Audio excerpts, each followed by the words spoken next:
ఇవాళ రేపు అంతటా రెడీమేడ్ బట్టలు దొడుగునేనాయే. దుక్నం పోయినమా, జీన్స్ టీషర్ట్ బేరం చేసినమా, బిల్లు కట్టి బయటకు వచ్చినమా, తీరు అంగీలు పాయింట్లు రావట్టే.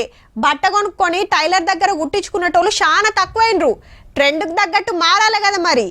ఏడనో తయారే బట్ట, ఇంకేడనో గుట్టుడు, మన దుక్నంలోకి వచ్చుడు. కానీ ఈ కాంచెలి రెడీమేడ్కు సిరిసిల్లనే పెద్ద అడ్రస్ అయితట్టుందబ్బా. సిరిసిల్ల జిల్లా పెద్దూరులో టెక్స్పోర్ట్ పార్క్ చాలు చేసిండ్రు మంత్రులు. ఇప్పుడు అంగట్లో దొరికే జిన్ను పాయింట్లు టీషర్ట్లకు వాడే బట్ట ఈయన్నే తయారైతుంది, ఈయన్నే బట్టలు కుట్టి సప్లై చేస్తారు. ఓ బెంగళూరు కంపెనీ తోటి 3 ఏళ్లకు అగ్రిమెంట్ చేసుకున్నారు. తయారు చేస్తానికి కావాల్సిన దారం కంపెనీలే సప్లై చేస్తారన్నట్టు. తొలుత 500 మంది అక్కలకు ట్రైనింగ్ కూడా ఇచ్చిండ్రు. బట్టలు ఎట్లా తయారు చేయాలి, మిషన్ల మీద డిజైన్లు ఎట్లా కుట్టాలని. బయట దేశాలకు వెళ్లి 40 కోట్లతోటి మిషన్లు తెప్పించిండ్రట.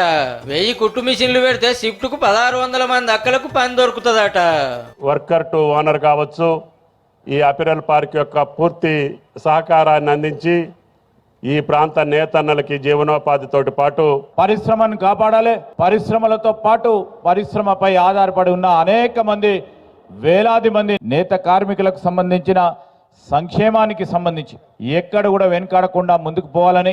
ఏడాదికి 300 కోట్ల విలువైన బట్టలు ఈయనే తయారు చేసి కంపెనీలకు సప్లై చేసే పని నడుస్తుందంటే చూడురి. చుట్టుముట్టూర్లలో 100 మంది అక్కలకు ఏడాదంతా చేతి నిండా పానే. ట్రెండ్కు తగ్గట్టు జీన్స్లు టీషర్ట్లు తయారయ్యే యూనిట్ సిరిసిల్లకు వచ్చింది కాబట్టి చుట్టుముట్టు ఉండేటోళ్లకు సరిపోను పని.